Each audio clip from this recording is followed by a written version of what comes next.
UPSC CGPSC Tech for ACF presented by Bright Benches Academy। हमने अपने पिछले lecture में Brønsted-lorry theory of acids and bases को briefly discuss किया था। आज हम अपने इस लेक्चर में बात करने वाले हैं ल्यूविस एसिड बेस थ्योरी की। जैसा कि आप सभी को पता है कि सबसे पहले जो एसिड बेस थ्योरी आई वो अर्हीनियस लेकर आए थे और उनकी जो थ्योरी थी वो फेल हो गई। उसके बाद ब्रॉन्स्टेड-लॉरी आए और उन्होंने अपनी एसिड बेस थ्योरी दी। अब हम बात करने वाले हैं ल्यूविस एसिड बेस कंसेप्ट की। तो जिस तरीके से ब्रॉन्स्टेड-लॉरी थ्योरी जो थी वो प्रोटॉन के बेसिस पे डिफाइन की गई थी और हमने प्रोटॉन्स के बेसिस में एसिड्स और बेसिस को ब्रीफली डिफाइन किया था। यहाँ पर अकॉर्डिंग टू ल्यूविस उन्होंने एसिड और बेसिस को इलेक्ट्रॉन्स के बेसिस में डिफाइन किया। किस तरीके से? उन्होंने कहा कि एसिड्स वो सब्सटेंस होंगे जो कि इलेक्ट्रॉन को क्या करेंगे, एक्सेप्ट करेंगे। वो क्या करेंगे, इलेक्ट्रॉन एक्सेप्टर होंगे और बेसिस क्या होंगे, इलेक्ट्रॉन डोनर होंगे। ठीक, अब ये समझिए कि जब बेसिस यहाँ पर क्या कर रहे हैं, इलेक्ट्रॉन को डोनेट कर रहे हैं, तो कोई भी सब्सटेंस किसी भी इलेक्ट्रॉन को डोनेट कब करेगा, जब उसके पास इलेक्ट्रॉन बहुत ज्यादा अमाउंट में है, राइट। ठीक उसी प्रकार जिस प्रकार से जो लोग पैसे से काफी सक्षम होते हैं तो वो लोग चैरिटी कर रहे होते हैं। क्यों? क्योंकि उनके पास जो है धन दौलत काफी ज्यादा है ना। अब कोई जो गरीब आदमी होगा वो तो नहीं दान करेगा, राइट। तो इट मीन्स व्हाट कि बेसिस क्या है, इलेक्ट्रॉन डोनर है। वो इलेक्ट्रॉन डोनेट क्यों करेंगे? क्योंकि उनके पास इलेक्ट्रॉन जो है वो ज्यादा है। इट मीन्स व्हाट कि वो सारे स्पीशीज जो इलेक्ट्रॉन रिच होंगे वो सभी किस कैटेगरी में आएंगे, वो ल्यूविस बेस की कैटेगरी में आएंगे। जैसे फॉर एग्जांपल Cl नेगेटिव हो गया, F नेगेटिव हो गया, राइट, OH नेगेटिव हो गया। तो ये सारे के सारे जितने भी उनके ऊपर नेगेटिव चार्जेस हैं ये किस वजह से हैं, ये क्या शो करते हैं कि उनके पास इलेक्ट्रॉन जो है वो ज्यादा अमाउंट में है।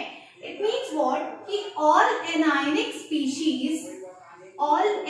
स्पीशीज आपके किस कैटेगरी में आएंगे, वो आपके ल्यूविस बेस कैटेगरी में आएंगे।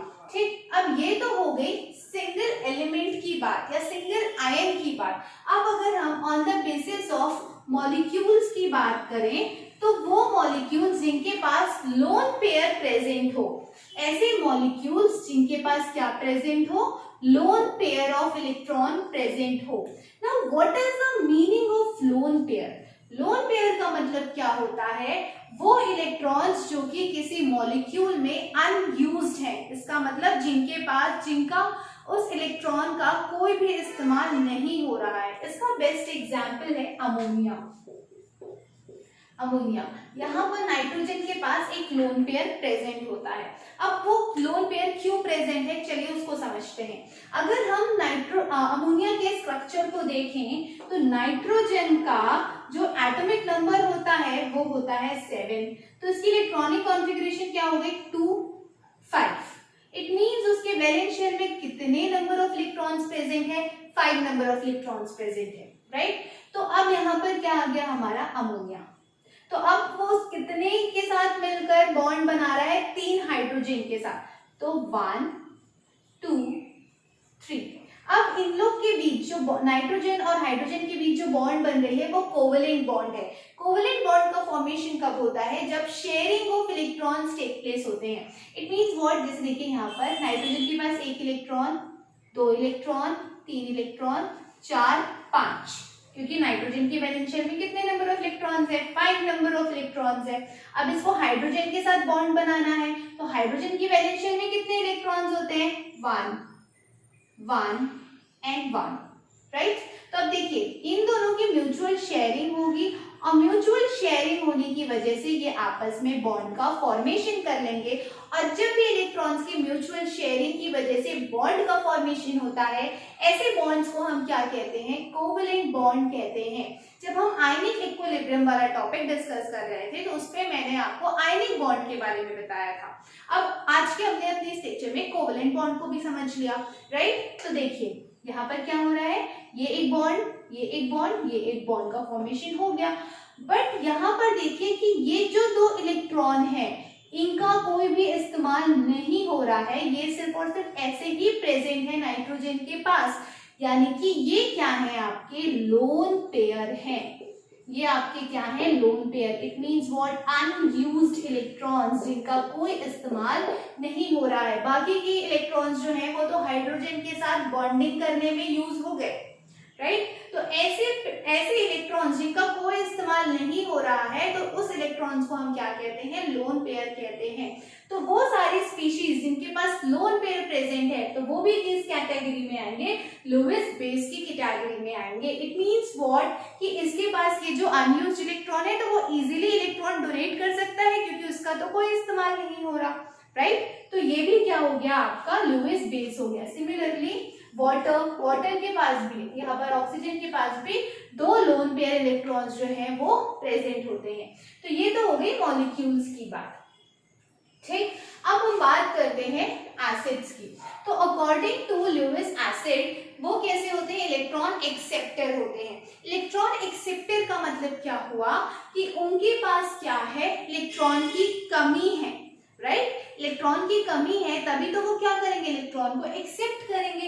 इट मींस लुईस एसिड जो सब्सटेंस होंगे वो कैसे होंगे, इलेक्ट्रॉन डेफिशिएंट स्पीशीज होंगे। डेफिशिएंट का मतलब जिनके पास इलेक्ट्रॉन की कमी है। For example Na positive, Mg2 positive, Al3 positive, यानी कि सारे के सारे केटाइनिक स्पीशीज जो होंगे वो हमारे क्या होंगे, लुईस एसिड होंगे, राइट। जैसे देखिए यहाँ पर पॉजिटिव चार्ज क्यों आया, क्योंकि यहाँ पर प्रोटॉन्स की जो अमाउंट है वो ज्यादा है। प्रोटॉन्स का अमाउंट ज्यादा होने की वजह से उन पर क्या आ गया, पॉजिटिव चार्ज आ गया। यहाँ पर एक पॉजिटिव चार्ज है, इसका मतलब सोडियम के पास एक प्रोटॉन जो है वो ज्यादा है। मैग्नीशियम के पास 2 प्रोटॉन ज्यादा है, इस वजह से 2 पॉजिटिव चार्ज आए। और एल्यूमिनियम के पास 3 प्रोटॉन ज्यादा है, इस वजह से उसके पास 3 पॉजिटिव चार्ज आए, ठीक। तो ऑल केटाइनिक स्पीशीज हमारा क्या हो जाएगा, लुईस एसिड हो जाएगा। अब ये तो हो गई एक सिंगल एलिमेंट या सिंगल केटायन की बात, केटाइनिक स्पीशी की बात।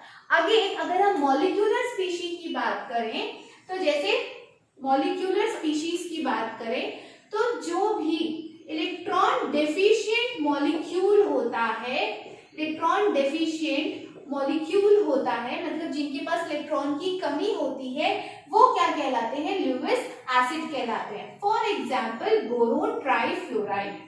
बोरोन ट्राइफ्लोराइड के अगर हम स्ट्रक्चर को देखें, तो बोरोन के वैलेंस शेल में 3 इलेक्ट्रॉन होते हैं। बोरोन का एटॉमिक नंबर होता है 5, 2, 3। ये इसकी क्या होगी, इलेक्ट्रॉनिक कॉन्फ़िगरेशन होगी। तो अब क्या हुआ कि बोरोन का साइज बहुत छोटा होता है, तो अपने आप को सेटिस्फाई करने के लिए it is very very hard to lose 3 number of electrons, क्योंकि उसका साइज क्या है, बहुत छोटा है। और अपने उस छोटे से साइज से 3 इलेक्ट्रॉन को इजीली लूज कर देना बोरोन के लिए पॉसिबल नहीं है, क्योंकि देखिए इसको सेटिस्फाई होने के लिए ड्यूप्लेट रूल को फॉलो करना होगा, जस्ट लाइक हाइड्रोजन। लेकिन इसका साइज बहुत छोटा है, तो वो 3 इलेक्ट्रॉन को लूज नहीं कर सकता। तो अब ये क्या करेगा, फ्लोरीन के साथ, 3 फ्लोरीन के साथ जब उसको बॉन्ड बनाना है, अब इसको क्या करना है, फ्लोरीन के 3 एटम के साथ उसको बॉन्डिंग करनी है। तो बोरोन के वैलेंस शेल में 3 इलेक्ट्रॉन्स और फ्लोरीन के वैलेंस शेल में 7 इलेक्ट्रॉन्स। 7, 1, 2, 3, 4, 5, 6, 7, 1, 2, 3, 4, 5, 6, 7, ठीक। तो अब ये जो बॉन्डिंग है वो बॉन्डिंग किस तरीके से करेगा, by mutual sharing of electrons. देखिए किस तरीके से, अब ये जो है ये आपस में शेयर करके इनके बीच किसका फॉर्मेशन हो गया, बॉन्ड का फॉर्मेशन हो गया। बट यहाँ पर देखिए किसी भी मॉलिक्यूल को सेटिस्फाई होने के लिए उसको अपने वैलेंस शेल में 8 इलेक्ट्रॉन्स की जरूरत होती है, और यही आपका क्या कहलाता है, ऑक्टेट रूल कहलाता है। लेकिन यहाँ पर देखिए कि बोरोन के पास कितने इलेक्ट्रॉन्स है, 2, तो 4, 2, 6। सिर्फ और सिर्फ कितने इलेक्ट्रॉन है? 6 इलेक्ट्रॉन है, मतलब इसके पास इलेक्ट्रॉन की कमी है। कितने इलेक्ट्रॉन की कमी है? 2 इलेक्ट्रॉन की। इट मींस व्हाट कि ये कैसा मॉलिक्यूल हो गया? इलेक्ट्रॉन डेफिशिएंट मॉलिक्यूल हो गया। तो ऐसे मॉलिक्यूलर स्पीशीज जिनके पास कंपाउंड फॉर्मेशन होने के बावजूद इलेक्ट्रॉन की कमी होती है, ऐसे कंपाउंड्स को भी हम किस कैटेगरी में कैटेगराइज करेंगे? ल्यूइस एसिड की कैटेगरी में हम उसे कैटेगराइज करेंगे। चलिए अब हम एक रिएक्शन के थ्रू समझते हैं कि किस तरीके से इलेक्ट्रॉन जो है वो डोनेट होता है और एक्सेप्ट होता है। चलिए अब हम रिएक्शन से समझते हैं कि ल्यूइस एसिड और बेस को हम किस तरीके से कैटेगराइज करते हैं। तो हम यहाँ पर रिएक्शन करा रहे हैं NH3 के बीच और BF3।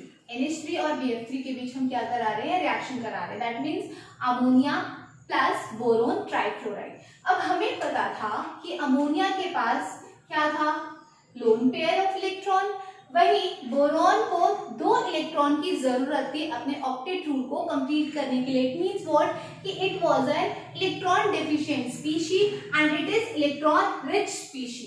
तो ये क्या करेगा? ये अपने 2 इलेक्ट्रॉन किसको दे देगा? बोरॉन को दे देगा।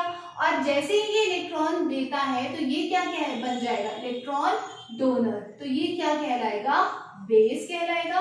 अब इसके पास यहाँ पर हमने जब इसका स्ट्रक्चर देखा था ना, तो यहाँ पर 2 इलेक्ट्रॉन की कमी थी, तो ये 2 इलेक्ट्रॉन को तुरंत क्या कर लेगा? एक्सेप्ट कर लेगा, क्योंकि उसके पास इलेक्ट्रॉन की कमी है। तो ये क्या हो जाएगा? Electron acceptor. और फिर इलेक्ट्रॉन एक्सेप्टर क्या होते हैं? एसिड होते हैं। और इस तरीके से कंपाउंड का फॉर्मेशन होगा।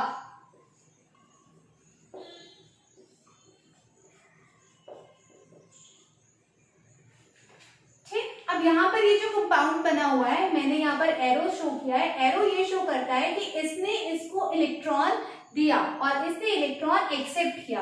और इस टाइप ऑफ बॉन्ड को हम कोऑर्डिनेट बॉन्ड के नाम से जानते हैं। ना तो ये आयनिक बॉन्ड है, ना तो ये कोवलेंट बॉन्ड है। ये कौन सा बॉन्ड है? कोऑर्डिनेट बॉन्ड है। कोऑर्डिनेट बॉन्ड को एरो से शो किया जाता है। ओके डियर व्यूअर्स, तो आज के हमने अपने इस लेक्चर में ल्यूइस एसिड बेस कंसेप्ट को ब्रीफली डिस्कस किया। और यदि आपको मेरा लेक्चर पसंद आया हो तो इसे लाइक करें, ज्यादा से ज्यादा शेयर करें, कमेंट जरूर करें और प्लीज मेरे चैनल को सब्सक्राइब करना ना भूलें। हम अपने आने वाले लेक्चर में pH स्केल को और pH से रिलेटेड सारे न्यूमेरिकल को ब्रीफली डिस्कस करेंगे। Till then keep watching and supporting. Thank you.